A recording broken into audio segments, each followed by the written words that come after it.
एक बार एक राजा के घर में बहुत सी खुशियां आई। राजा बड़ा प्रसन्न हुआ और अपनी उस खुशियों को बांटने के लिए राजा अपनी प्रजा से मिलने के लिए गया। अपने साथ में बहुत सारे सोने के सिक्के उसने रखे और जाकर के प्रजा को उस सोने के सिक्के बांटता, उनसे कुशल क्षेम पूछता, बातचीत करता और आ जाता। प्रजा से मिलते मिलते अचानक राजा की नजर एक गरीब पर गई जो नाले के बाजू में बैठा बैठा रो रहा था। जब राजा ने उस रोते हुए गरीब को देखा तो बुलाया और बुलाकर के कहा, क्यों रोते हो? यदि गरीबी है तो एक काम करो, ये सोने का सिक्का ले जाओ।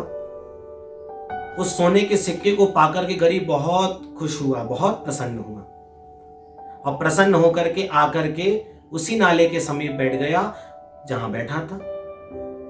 पर बैठे बैठे अचानक हड़बड़ी के मारे इतनी खुशी गरीब को हुई कि वो सिक्का हाथों से छूट करके उसी नाले में जाके गिर गया।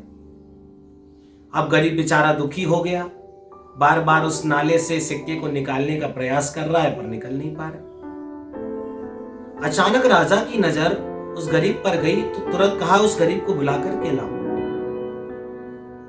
गरीब दौड़ा दौड़ा आया। राजा ने पुनः उस गरीब को एक सोने का सिक्का फिर से दिया और कहा, जाओ, परेशान मत हो, ये सोने का सिक्का लेकर के चले जाओ। गरीब जैसे ही सोने का सिक्का लेकर के आया, पर राजा ने क्या देखा कि एक हाथ में उसने अपने जो मिला हुआ सोने का सिक्का है उसे रखा हुआ और फिर भी वही सोने के सिक्के को निकालने का प्रयास कर रहा है जो नाली में गिरा है। राजा को लगा ये दुखी है, परेशान है, गरीब है। राजा ने फिर से उस गरीब को बुलाया और फिर से एक सोने का सिक्का दिया और कहा, परेशान मत हो, जाओ। गरीब ने फिर वहां सोने का सिक्का लेकर के बहुत खुश होकर के गया और जाकर के फिर उसी सोने के सिक्के को निकालने का प्रयास कर रहा है जो नाले में गिरा हुआ है। राजा ने जब यह दृश्य देखा तो गरीब को बुला के कहा, तुम यही गलती कर रहे हो और सब यही गलती करते हैं। अरे तुम्हारे पास जब पहले से 2 सोने के सिक्के हाथ में हैं तो तुम क्यों उस सोने के सिक्के को निकालने में लगे हुए हो जो नाली में गिर पड़ा है, जो तुम्हारे कोई काम का ही नहीं है, जो तुम्हें मिलने ही नहीं वाला, जो तुम्हें प्राप्त है, जो पहले से सोने का सिक्के तो तुम्हारे पास में है, उनका यूज क्यों नहीं करते हो?